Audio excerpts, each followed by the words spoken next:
Let's call the meeting to order. Trade descriptions powers not exercisable by Communications Authority notice and trade descriptions Unfair Trade Practices Amendment Ordinance 2012 Commencement notice. All right, this is the subcommittee on these two pieces of legislation, and the meeting is now called to order. And first thing to do is to elect a chairman. Nominations, please. Chung-kai. Mr. Sin, any seconder? All right, Mr. Charles Mock, seconds. Mr. Sin, do you accept the nomination? Yes. Any other nominations? All right. Mr. Sin, you have been elected ipso facto.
All right, thank you, administration team, for joining.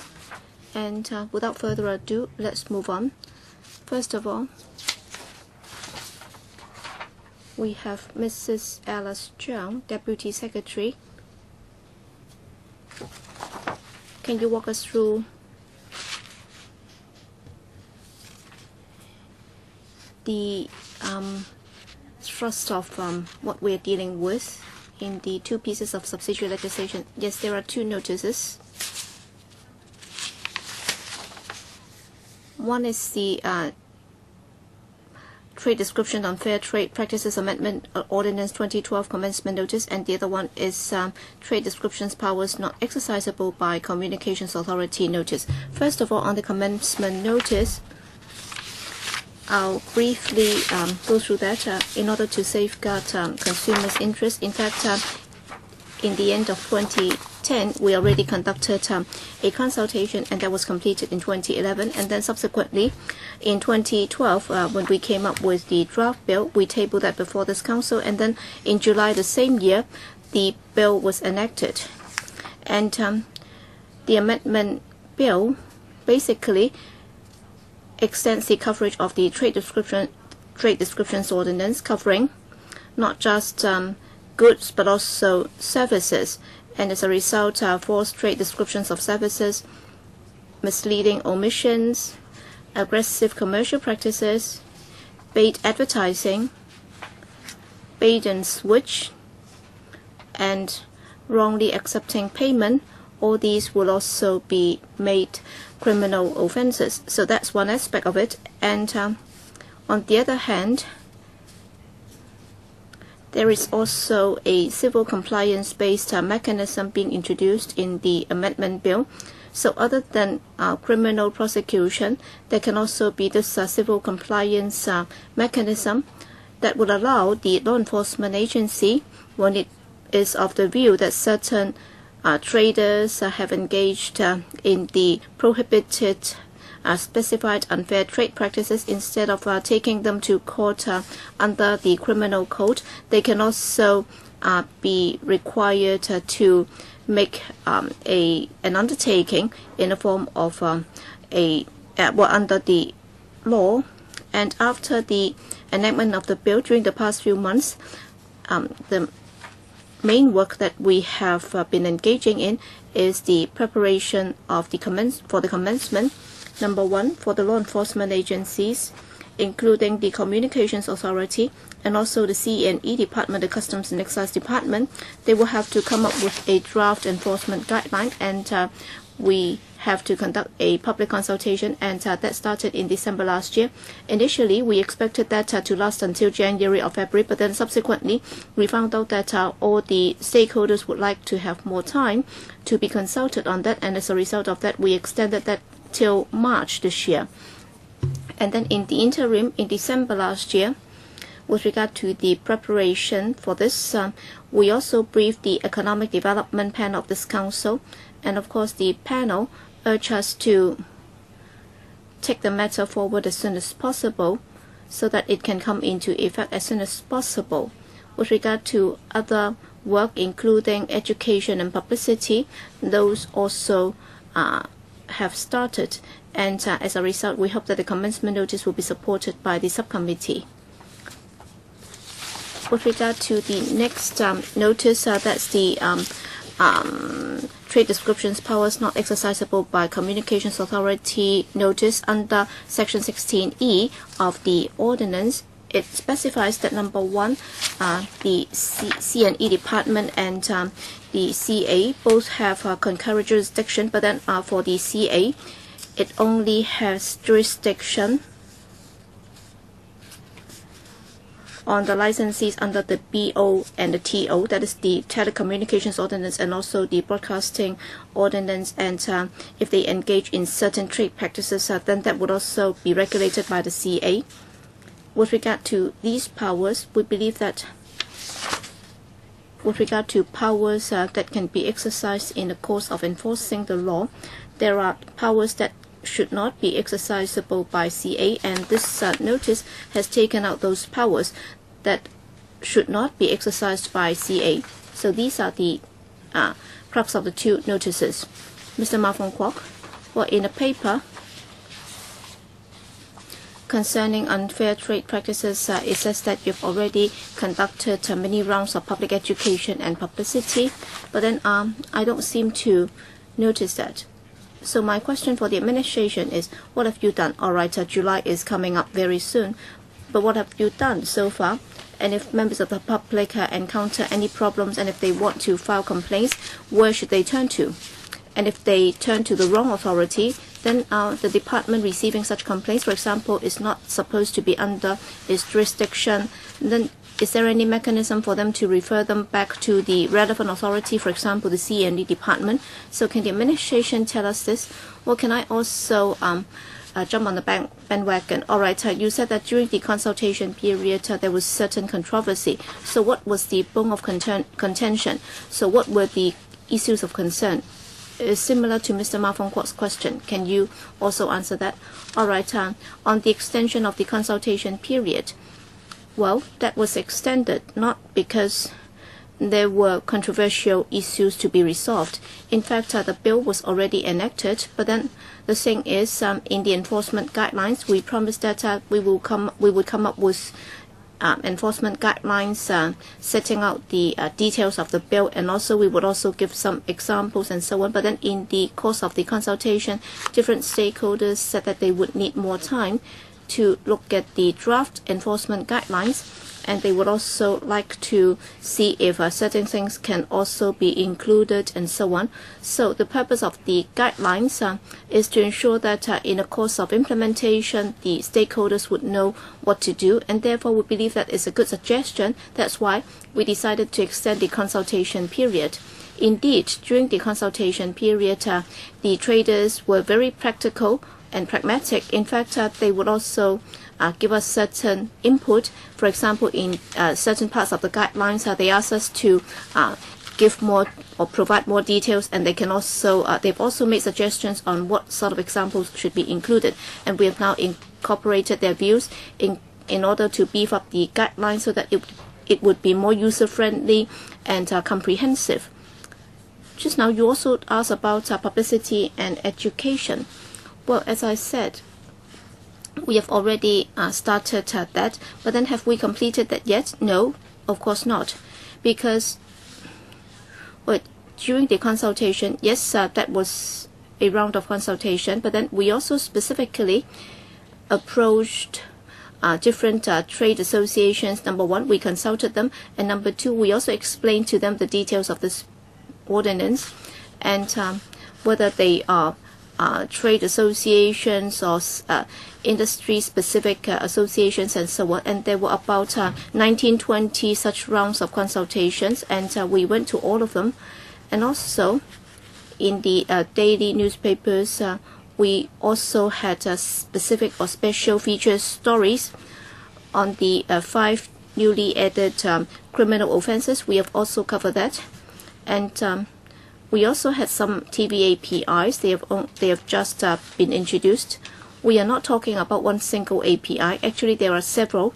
In fact, there are several new criminal offenses being introduced under the new law. That's why we have a few episodes or a few clips on those offenses. But of course, we will also be doing this next, because not all of that will be done by the administration. We will be working closely with the Consumer Council, and we have also planned to go to schools, district councils, and also at different shopping centers. There will be roving exhibitions and road shows and so on. So before the commencement of this ordinance and also after the commencement of this ordinance, I will be doing more. Just now, you also asked about the referral mechanism and how it will work. Well, there are several features. Number one, the CA, the Communications Authority, and the C&E Department, as they both will be looking at different cases, and they will be signing a memorandum of understanding on the delineation of duties between them. And next is the Consumer Council, because before the commencement of this ordinance, both now and before, there were similar cases, but then as those acts had yet to be criminalized, and therefore very often they were just consumers' complaints, and therefore consumers might turn to the Consumer Council for complaints. But then as these have been covered and regulated by the new ordinance, and the Consumer Council and the two enforcement agencies are talking about how they can make referrals. For example, in some cases, if they have turned to the Consumer Council, but then if the Consumer Council finds that there might have been breaches of the law, then the Consumer Council can also refer it to the C&E Department. On the contrary, the C&E Department might receive some complaints that is not criminal in nature, but it is just a dispute between the trader and the consumer. Then with the consent of the consumer, then such cases can also be referred to the Consumer Council. So it's a process of discussion amongst the authorities, and once this is finalized, the referral mechanism will be set up. Can I follow up? All right, let's say if it's under the jurisdiction of a C&E Department. So I'd like to know how it will go about this. So would they just act on complaints, or would they be doing so or enforcing the law proactively? So have they made any plans for how the law can be enforced? All right, I'll say a few words, and then the C&E Department can supplement. In fact, as members suggested, once this law is implemented, there might be some new offenses, and the C&E Department will come up with some strategies in enforcing it. For example, there would be routine work and routine inspection that will be done, and that's being done already, and that will continue in the future. And also, where there is specific information or intelligence, they might undertake undercover operation, for example. As to cases that might be covered, of course, there is a variety of cases, and of course the C&E Department will also have to consider how it can make the best use of its resources, and it would adopt a risk-based approach. So when it considers a particular case, it will see if it involves major public interest, and if the amount of money involved is substantial, or if the implication in a community might be very far-reaching, then these are the factors that will be taken into account. Ms. Ho, Chairman, I requested the setting up of the subcommittee after reading the legal advice by the legal advisor, where the seizure and the detention of goods at non-commercial premises. That's why I proposed the setting up of the subcommittee. On the face of it, the amendment ordinance looks simple. However, there are many issues that warrant concern. CITBCR 05/08/1, paper submitted by the administration. In para 3A and B, two papers are quoted, and once the ordinance commences, the enforcement guidelines and the memorandum between the Commissioner of C&E and the CA will be made public. So these two documents will be announced later. Once the ordinance commences, can you supply the draft to us? For the enforcement guidelines, there is a set made public already, dated December last year. We've received views on several areas during the consultation period. First of all, we asked to add more examples for the different trades involved. Traders thought about some possible scenarios, so they asked these scenarios to be put down as examples in the guidelines. Defense is incorporated in the amendment ordinance. However, in the guidelines, the defense is only included in certain chapters only. The trade asked to put down the defense in the relevant chapters of the future offenses. And we will supplement on that. There are also requests for further elaboration on legal liability. For the finalized version, we expect it to be announced this week. We don't want to publish the guidelines on the day when the ordinance commences. So we consolidate all the views we collected from the trade and will make public the guidelines this week. For the two sets of papers in para 3A and B, can they be supplied to the LegCo? Do you want the markup copy or what? Do you want to have the marked up copy or the new copy to be come up? The enforcement guidelines, we have one, which is the old version. The one I'm holding is the old version. Is that right? Yes, correct. This is the one included in the consultation exercise. But now you said there are lots of amendments to be included. Can we have the latest version? Chairman, once the ordinance commences, the set of guidelines will be enforced side by side.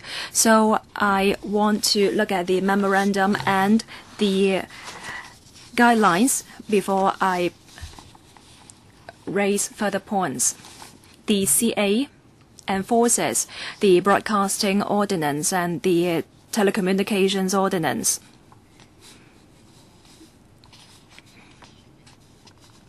For trade description and fair sales practices ordinance, What's its interaction with the BO and TO? We're concerned about freedom of the press. So, which provisions under the Telecommunications Ordinance, the Broadcasting Ordinance, will fall into the scope of the TDO? The CNE is entitled to seize goods and detain goods. So if the CNE is also responsible for enforcing the TO's provisions, under TDO, I'm concerned.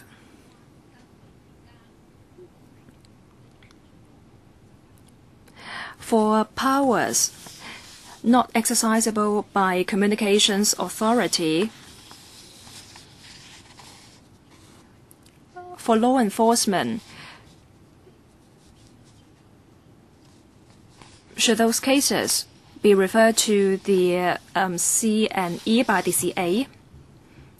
Say, for example, parallel goods like smartphones, where those goods are involved, is the CNE responsible for enforcing the law? For a telecommunications company breaching the law, will it be dealt with by the CA or the CNE? Let me address the first point, and Mr. Wong can take up the second part of the question. The first question asked where we have so many ordinances concerned, will the CNE also responsible for enforcing the TO and also the BO? No, because the CNE is only responsible for enforcing TDO, Trade Description Ordinance. For the criminal offences, the 5 I mentioned, they are to be taken up by the CNE.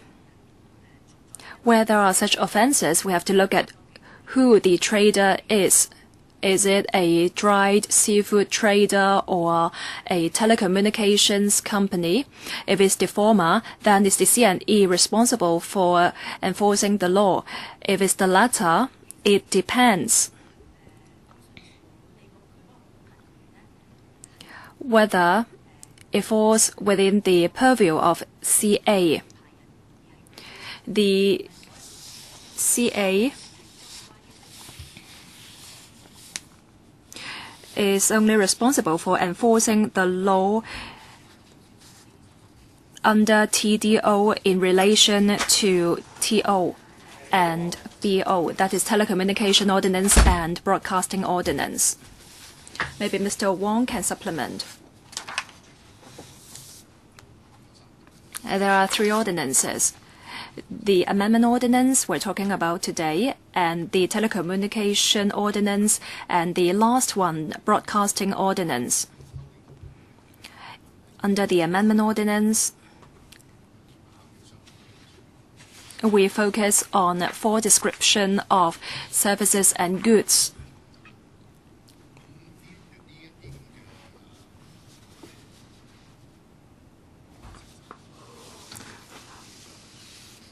For false or malpractice, commercial practices, these are not regulated by the BO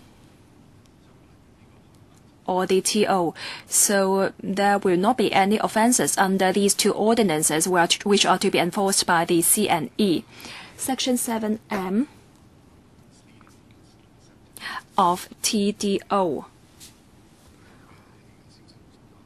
targets misleading omissions and misleading trade practices. For the Amendment Ordinance, it will replace Section 7M.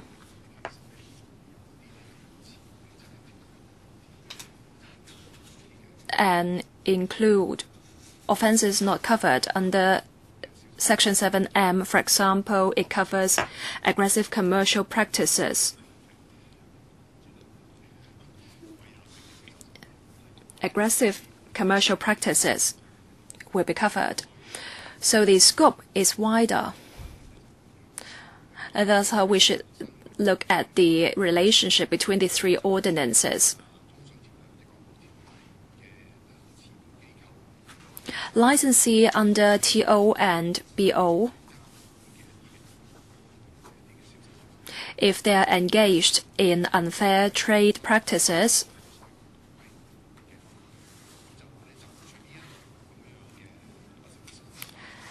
then the CNE and the CA will have the right to enforce the law against the trader in this case. For actual implementation and enforcement of the law, the CA will be the main department targeting traders in a telecommunications trade who breaches the law. There is a referral mechanism between the CA and the CNE to ensure that no cases will be left behind.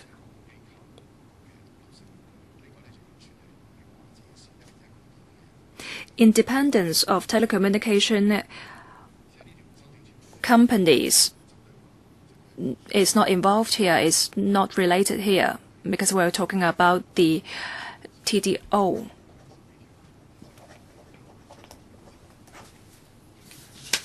The broadcast independence doesn't come into this discussion.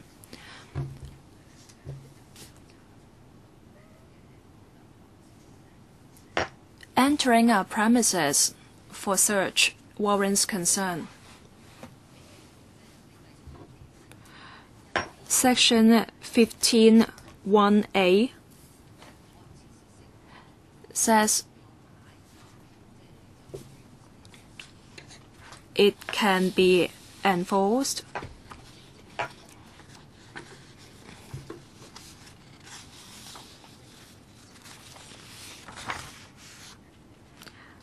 but in certain circumstances, the CA is not responsible for enforcing Section 15(1)(a).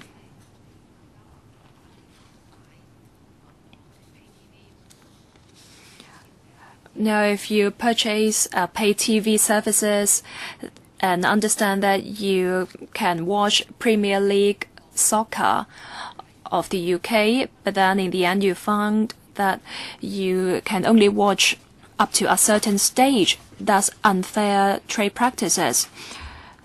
In that case, you can invoke Section 15 to enter the premises, which is to be enforced by the CNE.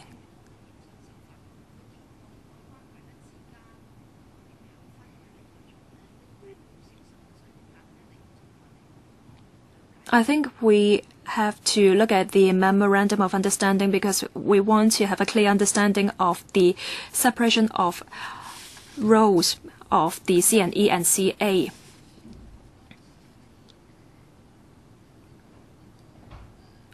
My second question is for the legal advisor. Legal advice supplied at the House Committee. Apart from that, will you be giving us further elaboration? LS 56/1213 on powers not exercisable by Communications Authority, TDO, in para 8 and 6. There's information about entering premises for search. Can we have more information on that, legal advisor? Mrs. Chung, the 2 sets of paper, can you supply that to us? The enforcement guidelines, finalized version, that can be supplied to members for the Memorandum of Understanding. I'll defer to CNE colleague. Mr. Chuck from C&E. Who will take up the point? The memorandum is now being drafted by the C&E and the CA. In early July, the two authorities should be able to sign the memorandum. We are still working out the details. As the Deputy Secretary just said, well, they are actually delineating the responsibilities so they'll know exactly which authority will be responsible for that. Well, with regard to 16E3, after the amendment of the Trade Descriptions Ordinance, if it's enacted by a broadcaster or a licensee under the TO, and if it's involved in unfair trade practices, and if it has directly got to do with the broadcasting services or license services provided by the operator, then the CA will be responsible for the investigation. But then if the act is rather complicated and it involves both goods and services, then we will then have to be more careful about the details of the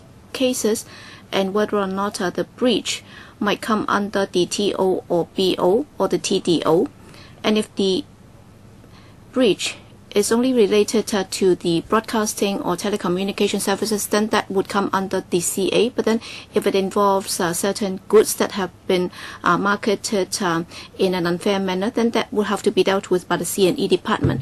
Well, Chairman, the difficulty in scrutinizing this piece of subsidiary legislation is precisely for Section 15 is not under the CA, but then for 16 it will be under the CA. But then for the memorandum of understanding, you have not shown the draft to us, and therefore we are not clear about which party or which authority will be assigned certain duties, and therefore you're actually like blindfolding our eyes and ask us to approve that. So should you have shown us the draft of the memorandum first before we are asked to approve it? Well, actually, with regard to the powers, the C&E department has all the powers, so there is no question of taking out certain powers of the C&E department through this notice. Is out of the question. And secondly, the main purpose of this is to put in place this concurrent jurisdiction arrangement. That is for the C&E department and the CA. All right, if licensed operators and also broadcasters then commit certain acts, and they can be regulated by both the CA and the C&E department. But then, all right, the C&E department has all the powers, but then does it mean that the CA should also enjoy all the powers? Because some of these powers are rather high-handed. For example, they can arrest persons, they can even stop and search certain vessels and vehicles and so on. But then for the CA, it doesn't need all the powers. That's why upon enactment of the principal legislation last year,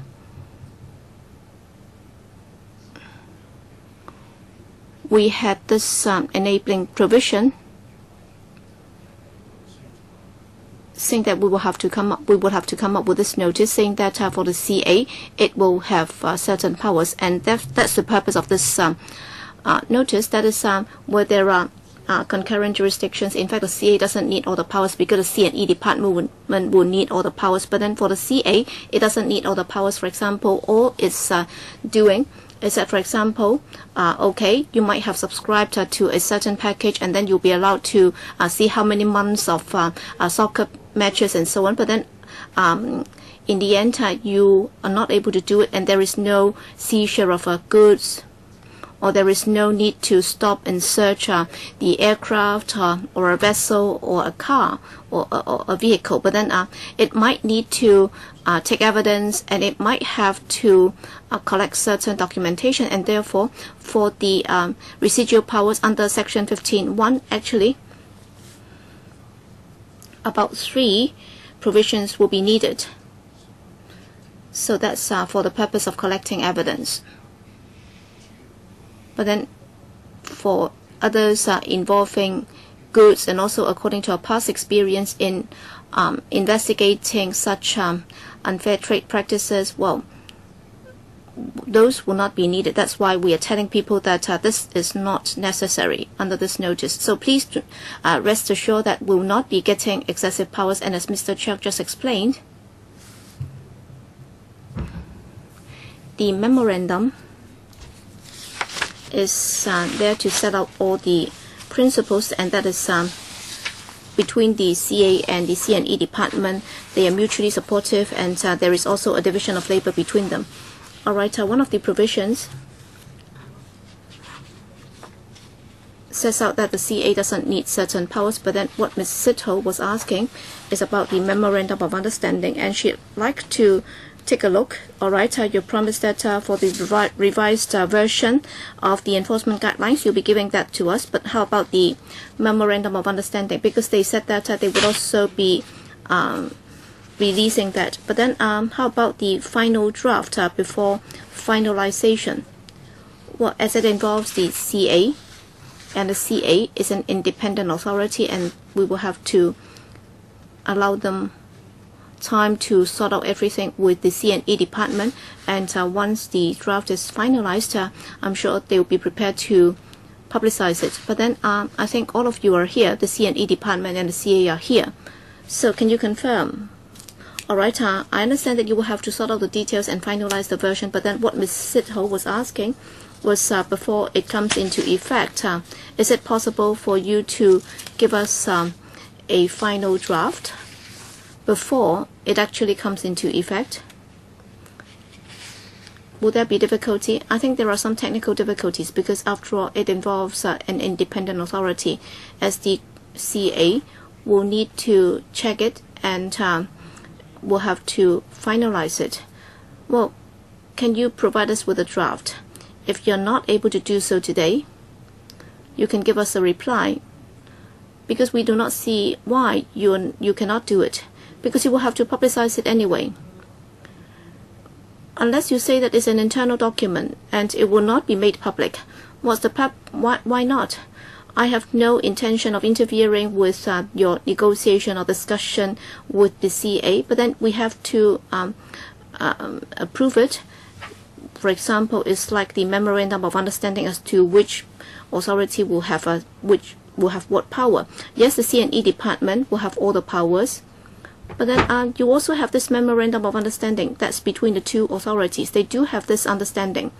And also in the amendment legislation, certain things and powers are involved. So, Mr. Chairman, what I'm proposing to do is if you're able to give us a draft, then of course by all means, but then after you've agreed with the CA, if you have already got the finalized draft, then give us a copy so that we will be able to make reference to that draft, and then we'll see if everything is in order. Well, for the finalized draft is okay, because we will be keeping the independence and ensuring the independence of the CA. But then before going to the council meeting, is that okay? Can you give us a copy? Yes, we'll try to do it as soon as possible. We'll take it to mean that you've agreed to do so. So this subcommittee would like you to finalize it as soon as possible, and then you can give us a final draft. Can I supplement one more point? Well, on the division of labor, as Mr. Chuck has already explained, under the Memorandum of Understanding, the MOU, it will set out the division of labor between the two authorities, that is between the CA and the CNED. But then once again, I'd like to explain this. That is where it involves telecommunication and broadcasting services. If there are problems in relation to the provision of services, then that will come under the CA. But then for anything other than that, if it's related to goods or other services, then those will come under the C&E department. So the principle is very clear. Yes, we do know the division of labor between the two authorities. Well, for things that are not strictly broadcasting or telecommunication in nature, those will come under the CNED. But then once you reach a consensus, please do give us the final draft. Yes, that's my main concern, Chairman, because for broadcasting and telecommunications, it has everything to do with the free flow of information. But then if it's to be regulated by the TDO with regard to unfair trade practices, but if it involves the sale or marketing of phones and so on, of course the C&E department can enforce it. But then where there are gray areas involving the independence of the institution or the organization, then of course we will have to be sure that there will be no interference whatsoever. In other words, Ms. Sito is concerned whether the C&E department might be interfering with the operation of the broadcasters or the telecommunication provider or operator. Para 8 of the paper. Yes, legal advisor, you have something to add? Yes, Ms. Ho referred to para 6 of the paper. In fact, LN 71 is to set out certain powers under the law that cannot be exercised by CA. That is on 15(1)(b), and 2 powers are referred to here. One is to inspect goods, and the other is to enter non-domestic premises under the same section. So it's non-domestic premises, including commercial premises. And in the LN, or legal notice, the effect is that the CA does not have the power to inspect goods, but then it can also enter non-domestic premises. So it has the power to enter non-domestic premises, not residential premises, or not domestic premises, because it emphasizes here that it's non-domestic premises. But then for the C&E department, it can also enter domestic premises. No, not under 15(1)(b. Not under 15(1)(b). Chairman, then para 8. According to the advice by the legal advisor, the last 3 lines, there is a lack of a cooling off period, and there are many problems. That's why further study will have to, i.e. further study was needed before addressing it by legislation. Yes, I'd just like to clarify it. Yes, legal advisor. Well, during the last term, when we scrutinized this bill, the administration's initial recommendation was that there should be a cooling off period. But then when the blue bill was subsequently tabled before this council, it was crossed out, and the administration told us that it would like to start another round of consultation, and it did not want to delay this bill. That's why they promised that they would continue to consider it, and there would be further consultation on it. That's why it's not here, and therefore it has nothing to do with this current bill. Is that right? Yes.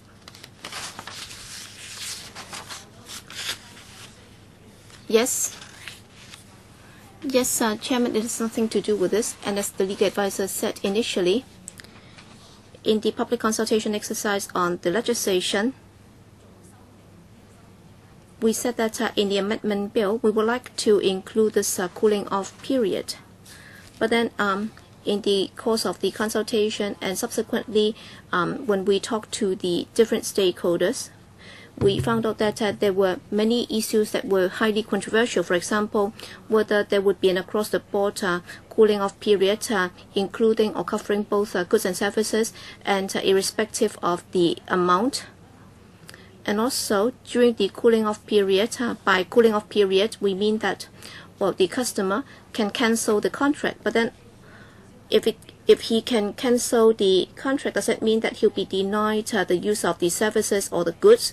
And if he can use the goods, but then after he has used it, what if he wants to cancel it? Then how would that be settled, and how would the amount be calculated? And we said that if we were to do it, then we would have to conduct further rounds of consultation. But then for the other offences, as they were already ready, that's why we decided to go ahead with those first. And then for this one, we will follow up later. So you haven't decided on when that could be settled. Yes, I think the wording is very simple, and there isn't much that we can ask with regard to the drafting aspect. But then, at least for myself, I will have to take a look at the MOU before I can further follow up on this to see if it's problematic, whether I would be voting in favor or otherwise. And if we find anything amiss, then we will have to take it up with the administration again. But then, as far as I'm concerned, I will have to take a look at the final draft of the MOU before I decide. All right, that's clear. And as Mr. Wong has already explained, all right, after they have reached a consensus, they'll give us a copy of that. Yes, Tanka Peel, several questions. For the two sets of paper, can you explain to us how the guidelines will be revised? We don't know how things will be like after the ordinance is implemented, is enforced. And for the memorandum, will another one be signed, and will that come to LegCo before you do that? Second question, July 19th is the commencement date. As a consumer, I want to know if you cover the disputes happened on the 19th of July. Or can you go to the CNE for cases happened before the 19th of July? I've been working in the district level for some time. Now, district councillors and NGOs, government departments think it's the Consumer Council that deals with disputes between consumers and the traders, but that's not true. It's the CNE that enforces the law. So there is insufficient information in the community. They do not know that the CNE plays a large role. So can you do more so that people who serve the public, like the district councillors, know that the CNE plays this very important role? Last question is about clarification. I've dealt with many cases concerning telecommunications companies. Section 7M stipulates that there is no restriction on pay TV under BO. Now, with the commencement of this ordinance, can we plug this loophole? Let me take the first few questions. The revised enforcement guidelines, Section 16BA,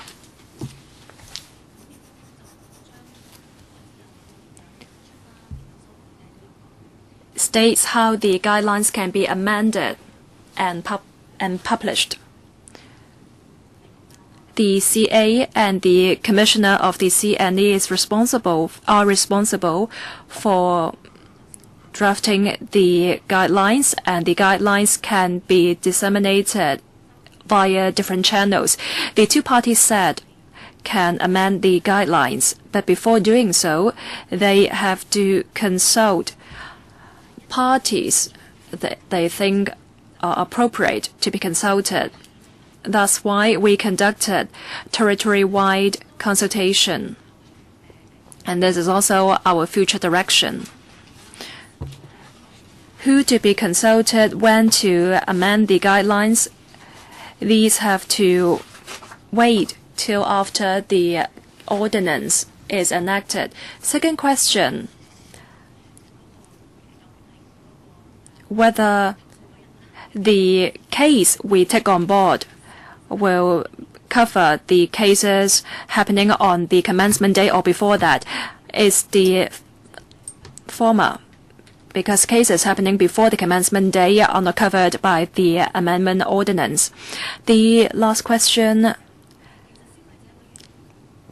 concerns the role played by Consumer Council and the CNE. For the Consumer Council, it plays a major role in settling disputes between consumers and traders. The TDO did not have a wide coverage. It only covered, for example, the false description of goods. But consumers may not just have problems with goods.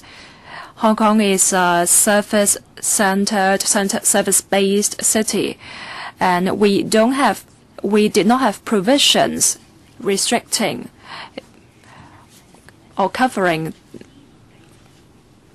services. So such cases also went to the Consumer Council.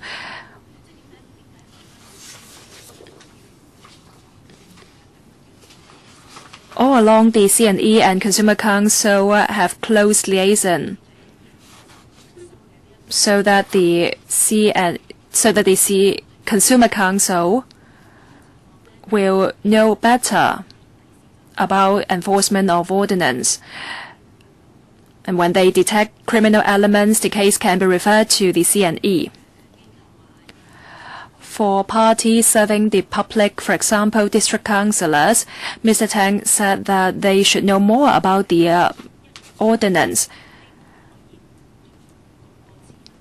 The CNE wishes to liaise and consult the relevant stakeholders so that they can get know of more concrete examples and enrich the guidelines as a result. We need long-term discussion with district councillors and the trade. The CNE will continue with the effort. Section 7M can plug the loophole, the existing loophole concerning pay TV. Pay TV is not included in the BO, but where malpractices of pay TV is involved, they will come under the TDO amendment. Follow up. The Deputy Secretary said the scope of TDO was quite narrow, and now it's broadened.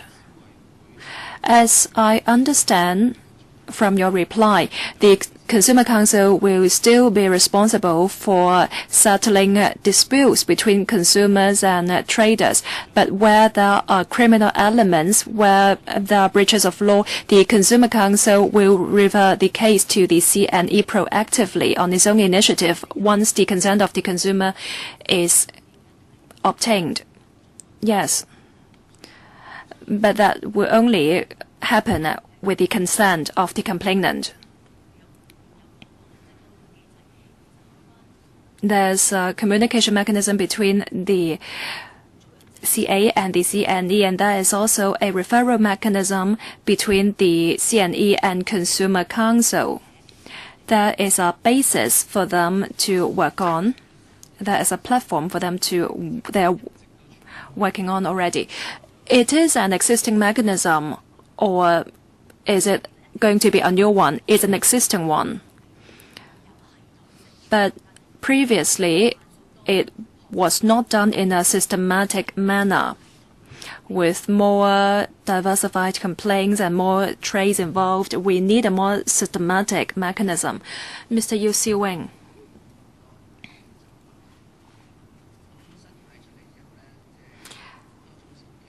Many SMEs do not quite know how to read, how to understand the TDO.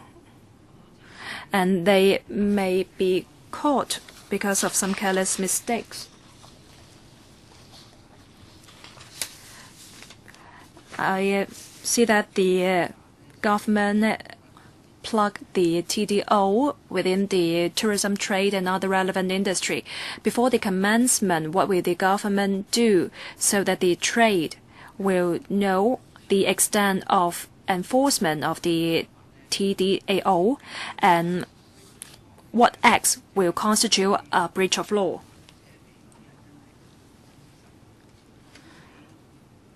What about honest mistake?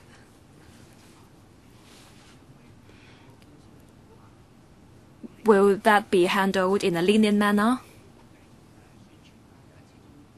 And after the commencement date, will you continue with the publicity? because some people may be doing something that is a breach of law, but they just don't know it. So will you continue with the publicity after the commencement, and when will the publicity end? You said the guidelines are subject to revision. What are the criteria for such revision, such amendments? Under what circumstances will the guidelines be amended? Deputy Secretary. First question on publicity. The guidelines were published in last December. Trade associations, district councils were consulted. On the one hand, we consulted them to see whether we can improve the guidelines, and we also publicize the TDAO. At the same time, from last December to March this year, we have conducted 19-20 consultation sessions.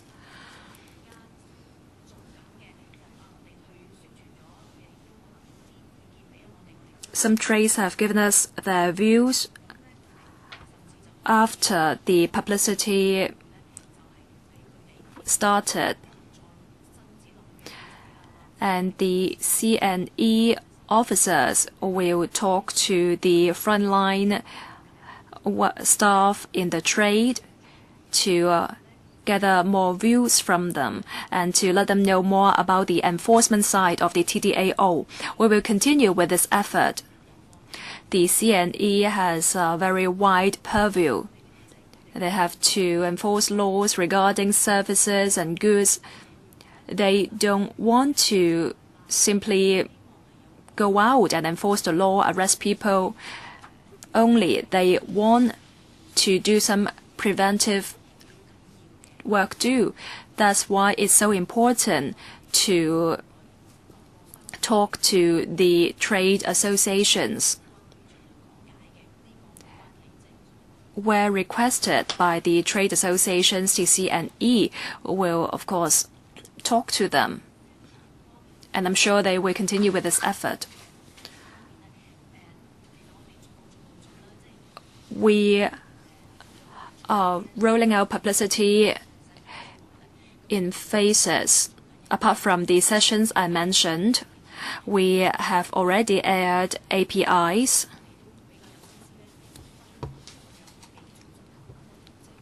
We have several offenses, so we have different sets of APIs on these offenses. In some daily newspaper, we also had weekly columns giving examples to explain the TDAO. We will continue with our effort in the publicity. The CNE and the Consumer Council will be doing that. There will be school seminars to publicize the TDAO. There will also be roving exhibitions in shopping malls. The guidelines and the relevant papers will be uploaded to the website for public inspection. And when we have some case laws where we have successful prosecutions, they will be uploaded to the CNE website. We also have publicity work on radio stations. We have already started that.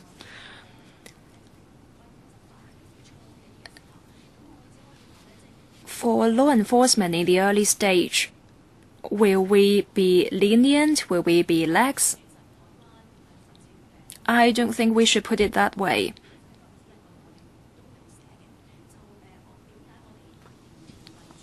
The guidelines already include the cases the CNE and the CA will look at. We introduce civil compliance mechanism. we don't simply resort to criminal prosecution, because sometimes we may be talking about one-off offense and an offense involving a small amount only. For these cases, there is a room for civil compliance mechanism, say for example by issuing warning letters by the CNE. So it depends on the seriousness of the offense. Mr. Yu, follow up? Yes.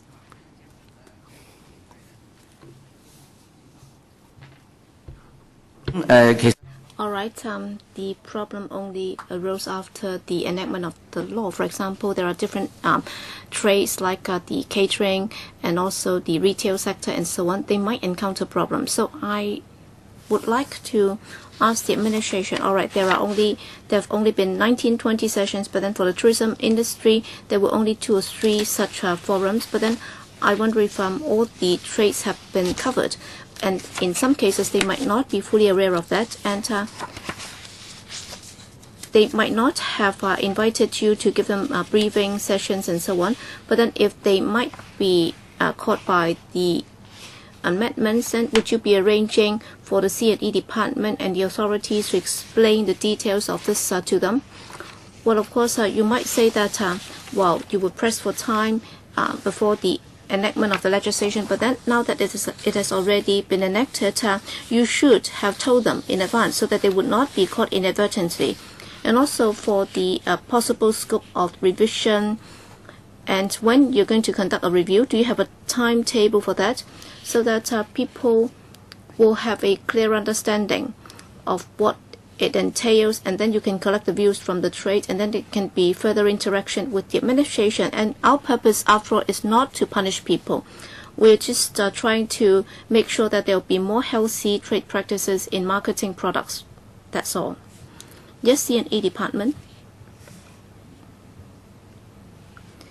Well, in terms of the enforcement of the amendment ordinance, the C&E department has already come up with an enforcement strategy, and one of the highlights would be publicity and education, so that for traders and the relevant parties, they will be aware of the new scope of the amendment ordinance, so that they would not be breaking the law inadvertently. With regard to publicity and education, well, initially, after the introduction of the enforcement guidelines, as we have said, we have conducted a number of briefing sessions.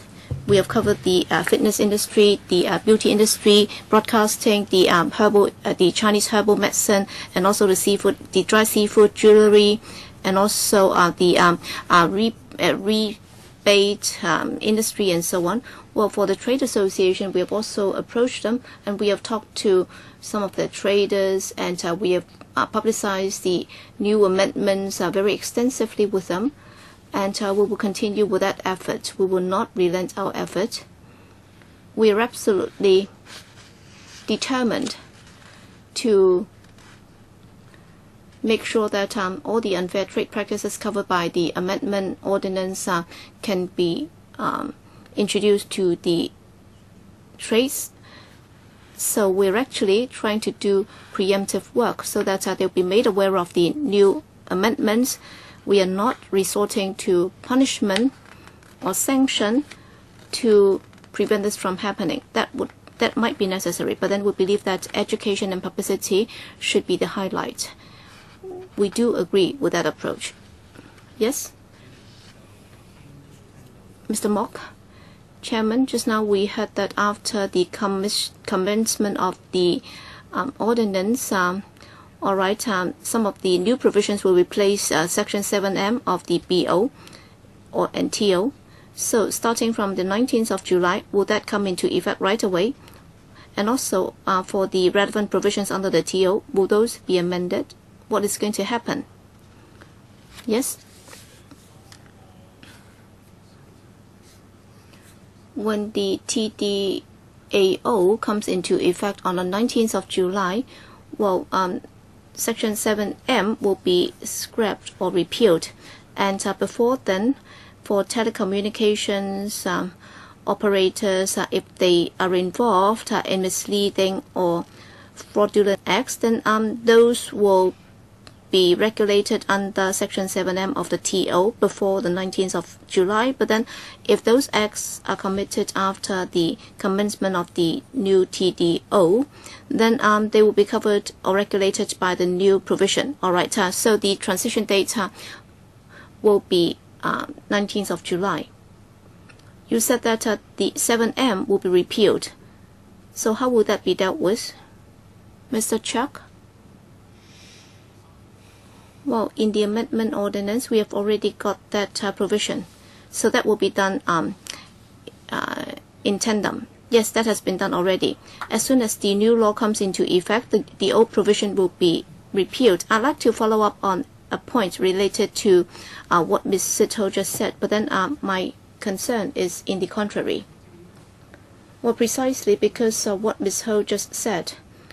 All right, Mr. Wong, you said that the C&E department has all the powers, but then for this particular ordinance, it says that the CA does not need certain powers. Well, Ms. Sito is not concerned about the CA, she's concerned about the CNED, right? You're concerned about possible abuse of power by the CNED. All right, would the powers, you said that the CNED will have all the powers. So you will have to address the concerns of Ms. Sito. That is, maybe the CNE department does not need all the powers. For example, it has to do with broadcasting services, and probably in those areas, the CNED does not need the power, or the CA does not need the power to seize goods and arrest people and so on. All right, that is left to the CNE department. All right, that's okay. But then for the CNE department, you should be focusing on goods and whether or not the spectrum has been complied with and so on. But then if the CNE department extends its hands to the broadcasting industry, then what happens? So will there be certain limits? Would there be off limits to the CNE department? All right, with regard to the respective powers and jurisdictions, well, in coming up with the amendment legislation, well, in 2010 there was consultation, and then in 2011 we consolidated the whole thing, and then in 2012 it was enacted. All right, everything is already contained in the amendment law. That is for the powers that need to be exercised in the course of enforcing the law. All along, it's been spelled out in the principal legislation. So for broadcasting related matters, you have not empowered the CNE department to take action, right?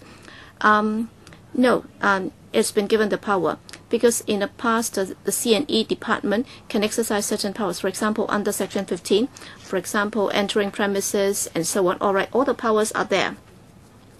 But then under the amendment ordinance, what's been added is that for different trades, they might be committing certain offenses, and all those will be covered.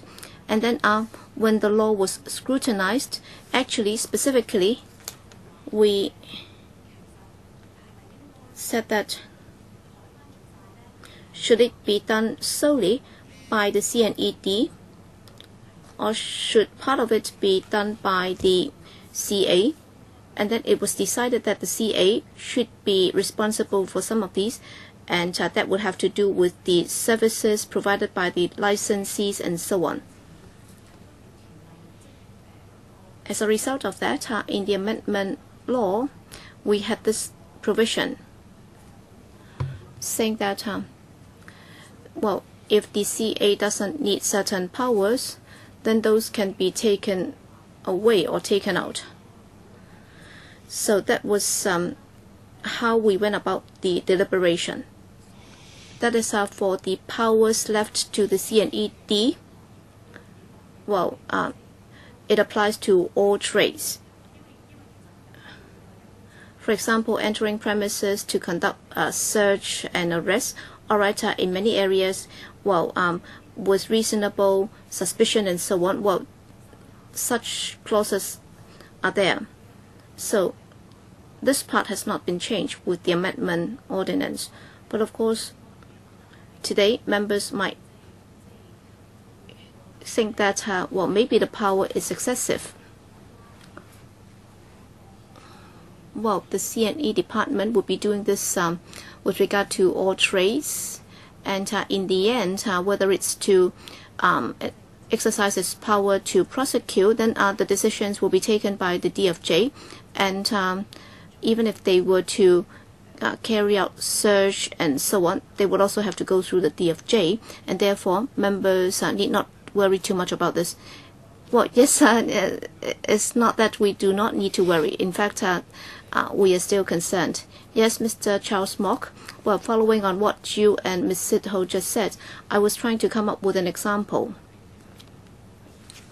Actually, well, for the division of labor between the two enforcement agencies, on the face of it, it's rather clear. For example, if I'm just subscribing to an online service and so on, of course, I'll go back to the CA. But then if the company or if the institution has bundled the service with the phone, then that might be problematic. And if it has to do with the sale of the phone, then of course is the CNED which will be responsible. But then if it's it has more to do with services, then of course he will go back to the CA. All right, on the face of it, it's simple, it's easy to understand. But then I don't know if Ms. Sid Ho would be more concerned about this. That is, let's say if there is a digital broadcaster or radio station which is selling the top box, all right, it's not misleading because they have marketed that to me. But then what if they are selling the digital radio? Let's say if there is a digital radio station which is selling this digital radio, but then on this occasion it's the hardware or the goods that is problematic, is misleading. I've been told that I'll be able to tune into all the radio stations or channels, but then in the end I could only tune into their radio or their channel. So I'll be lodging a complaint with the C&E department, and then the C&E department would enter the premises. On the face of it, it gives people the impression that it's interfering with the operation of a broadcaster, because it's not about because the broadcaster is not only selling goods, but then you may give people the impression that you're interfering with free speech and also the autonomy of a broadcaster, and you have no idea as to what they are doing in the premises, and as a result the broadcaster might not be able to provide these services. Alright, this is an extreme example. Normally it should not have been the case, but then in the event that that should happen, that the C&E department enters the premises of a broadcaster, resulting in a disruption of service, so do we have to refer back to the MOU? That may not be the case, because it might involve the acts committed by the C&E department when it enters premises, but then the MOU would just set out the responsibilities of individual law enforcement agencies. Alright, Mr. Wong, it's rather complicated. Well, let me attempt to explain it. I'm not sure if I am able to do it. I think we'll have to go to the root of the problem. Alright, in a legal notice, well, we are targeting Section 16E, Para 2, that was enacted last year, and it says that the CE in Council can, by putting up a notice in the Gazette, spells out the powers that do not have to be exercised by the CA, and under that legal notice we can only spell out the powers to be enjoyed by the CA. So I'd like to put it this way, and of course members might have other queries about the principal legislation itself, but then all I'm trying to explain is that with regard to the enabling provision, that is the CE in Council, said that the CA would be able to enjoy the following powers. That's it. But then how about the residual powers? So that will not be dealt with by this legal notice. What is to restrict the powers of the CA, not the CNED. But then what Mr. Sin was saying, I think there is one thing, maybe the CNE department can supplement on this. But then in enforcing the law, we also have to bear in mind the reasonableness. We cannot just do whatever we want. Even for the CNE department, it cannot just do what it likes. Let's say if you're selling fake radios to people, then yes, you have breached the law and you will have to be held liable for that. We can't say that because you're a broadcaster and therefore you should enjoy exemption. We have to be fair to all the parties. But then in enforcing the law, the CNED will also have to be reasonable. Well, let me put it this way. I'm not sure if it helps. All right, for such bundling sales, the that is the OFCA, which is the executive arm. It will provide advice and professional assistance to the CNE department. All right, the professional advice is that if you enter the premises of the digital broadcaster and if it disrupts the service, then it's not good. So can the CA assist the CNE department in carrying out its duties so that what we are most concerned about will not happen? Would that be the case? Mr. Chuck, Chairman and members.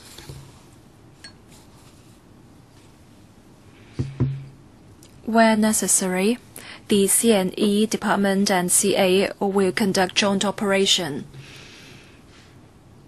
Scenarios mentioned by members involve goods, but we do not have power to deal with such cases, so such a case will be referred to the CNE to enforce the law.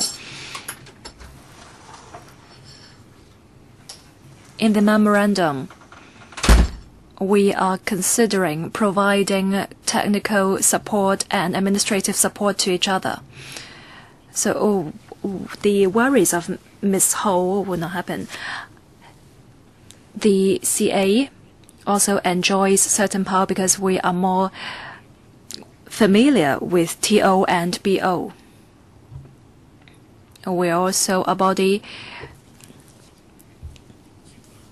governed under the TO and BO. We do not want to intervene the normal operation of licensee. We may be asking you about hypothetical scenarios, but we hope the CNE will not touch cases related to broadcasting. Mr. Yu Siwing and Mr. Ho have indicated they want to ask questions. I am going to impose a time limit, 5 minutes each. Date of next meeting, any need for consultation that can be dealt with later. Mr. Yu, want to follow up on question I raised earlier. The administration will review the guidelines after the commencement of the TDAO. What circumstances will there be amendments and adjustment of the guidelines?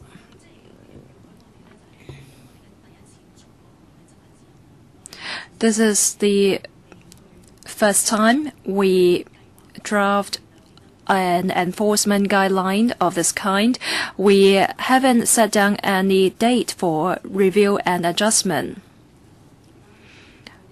After the commencement of the TDAO, there may be different scenarios, different trades encounter.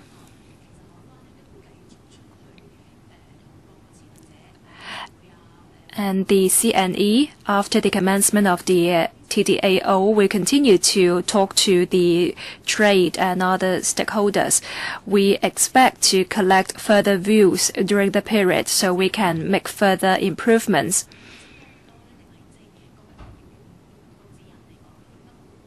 We have to see whether the trade have any problems with the guidelines or there will be some problems. So I can't say for sure whether the revision will come in a year time or 6 months time.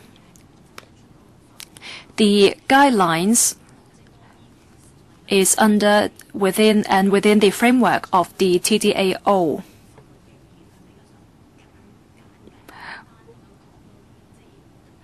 We are writing it as simple as possible to explain the ordinance to members of the public.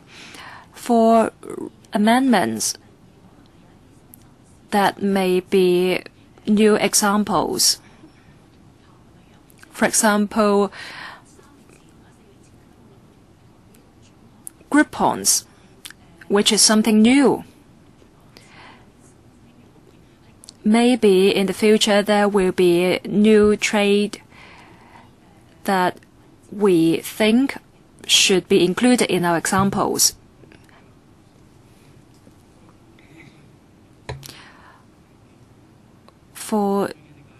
Before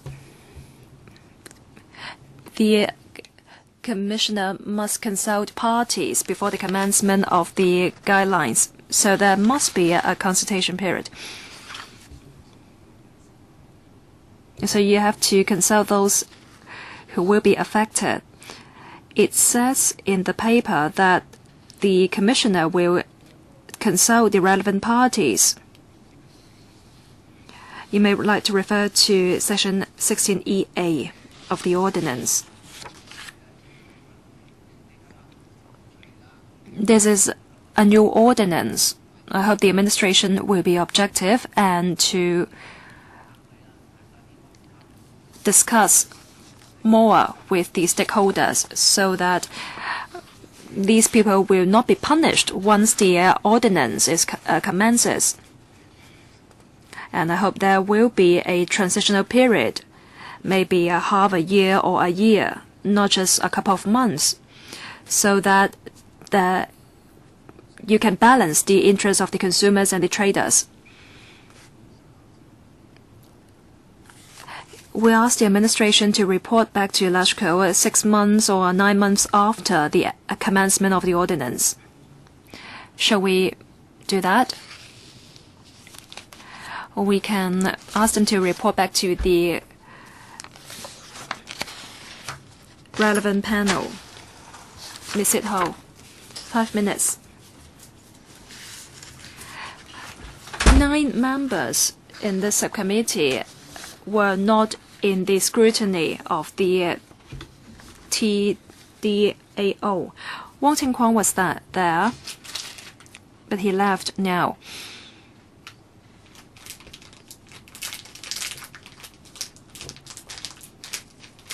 When the administration enforces the law in an improper manner, it always finds excuses for that. For example, we can see that in the case of the taking away of Goddess of Democracy, it made use of the Places of Public Entertainment Ordinance. That's why we want to know the details. On the face of it, the ordinance may be perfectly reasonable, but we don't want it to be implemented and enforced in a way that is not proper. Because at the end of the day, we're the ones responsible for passing the ordinance. In Section 2, it says that the CA can enforce certain powers. I understand Section 1, first section, but for Section 2, I'm reading the Chinese version.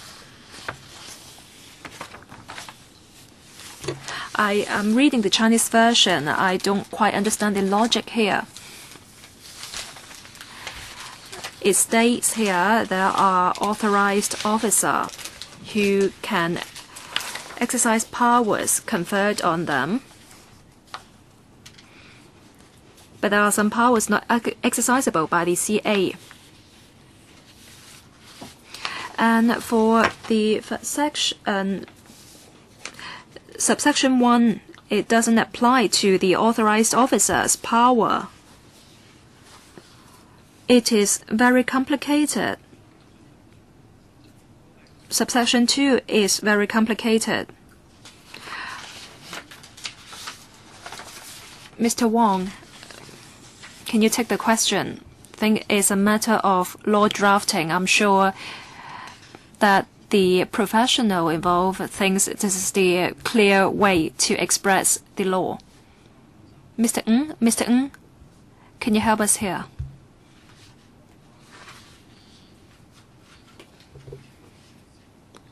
When we draft the ordinance,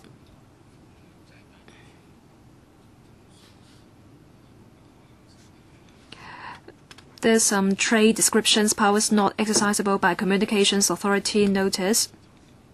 We want to make Section 1 simple.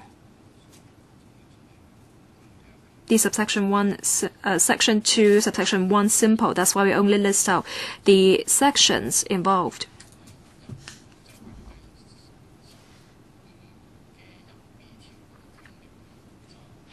So for powers under section 15(1)(b),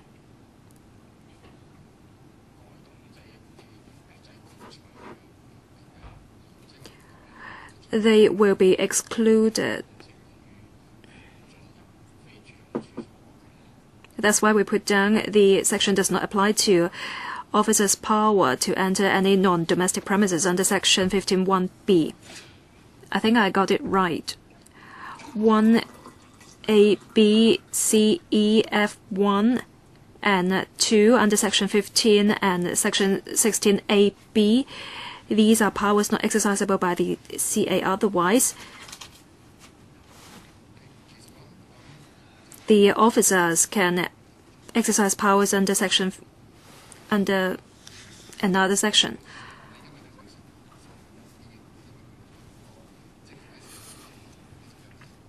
It's easier to understand when the sections involved are listed here.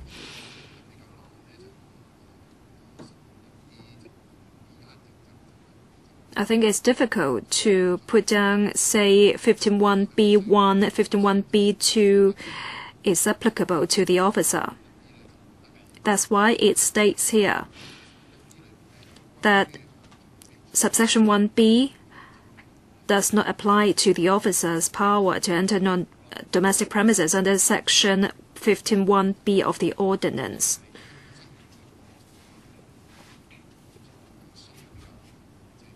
The original ordinance puts everything in one sentence, whereas in the amendment we have to split it. So the CA only has power in the latter part of the section.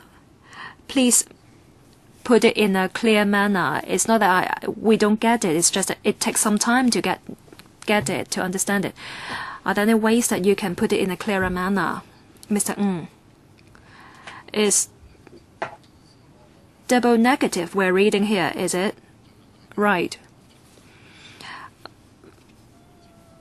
I suggest we follow the draft here because any amendments will take time and the draft here is provided by the professional.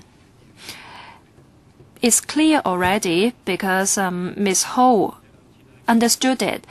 Ms. Ho is clever. I read it twice and I did not get it. It's really difficult to understand. Ellen, please help us here. Recently,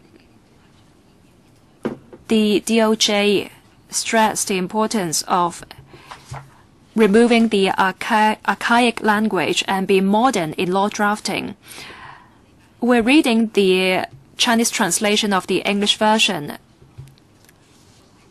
So can you adopt the same mindset of the DOJ? Can you remove the double negative here? Mr. Wong made it clear.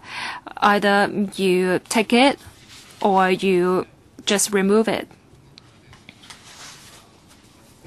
I understand what Ms. Ho is saying. But if we remove subsection 2, then we have to put the contents here to subsection 1b. So either you put the contents in subsection 1b or you put the content in a new section that is subsection 2. I think it's better to stick to the version here because for subsection 1 it stipulates the powers not exercisable, whereas for subsection 2 it states the power exercisable by the authorized officers. I don't mind the order. I just want the whole thing to be clear. Government Council got your point. Let's see if they take it. We still have half an hour to go, but I want to talk about some housekeeping matter first. Do we need another meeting? That's the first question. If so, when? And do we need consultation? Do we need to invite deputations? And what papers we need? Chairman, I asked for another meeting, and before that I want to have the memorandum and the latest guidelines. And we need time to read that so that we can ask you questions. The clerk said that we can extend the scrutiny period to 17th of July. And we can move the motion on the 19th of June.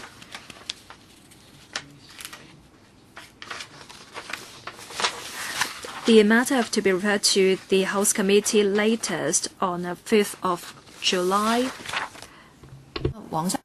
And then deadline for giving notice for amending the subsidiary legislation will be the 10th of July. So the date of reporting to the House will be the 5th of July, and before then you will have to have everything ready for us to read, right? Yes, Mr. Yu Si-wing. Chairman, will there be public hearings? Have you conducted public hearings before? All right, if we were to organize or hold public hearings, then we will have to defer it until the next session. Chairman, can I say a few words on this particular issue? On the TDAO, public hearings, public consultation, there have been many rounds already. And in the end, it all boils down to, for example, the preparation work, including the guidelines, are they good enough? So even on this, we have actually reached out to the district councils and trade associations. 19 sessions have been organized already. So I hope that we can grasp the opportunity. We'll try to come up with the finalized version as soon as possible. All right, Mr. Yu Si-wing. On this occasion, it's not about the principal legislation, because if it's the principal legislation, then of course we will have to consult the stakeholders. But then it's just about the commencement notice. And if we were to conduct any public hearing, then we will have to defer it until the second half or the next session. But then I don't really want to do it, because that is about consumers' interest, and therefore I think we should commence it first so that there can be more protection and safeguards for the consumers. Well, for the beauty industry and so on, I don't know what happens to you. My ward office receives a lot of complaints about or against the beauty industry. So Deputy Secretaries, can you provide the 2 documents to us as soon as possible? We don't want to stand in the way. We want it to commence as soon as possible. We think it's a matter of urgency too. Yes, we'll try to do it ASAP. Well, for the guidelines, they should be ready before the end of the week. But how about the MOU? We will have to sort it out with the CA. All right, in the 3rd or 4th week of June, we can have another meeting. We don't want to fix the date before we are ready, because we have to go to the House in early July, and we have to check everything before then. We have to make sure that everything is in order before then. All right, let's not fix the dates now, and if the administration wants us to do it quick, then please do have the documents ready. Deputy Secretary, yes, we can provide the guidelines to you by the end of this week. How about the MOU? All right, we'll do it as ASAP. Yes? Yes, sir. Yes, sir. Give it to us as soon as you're ready.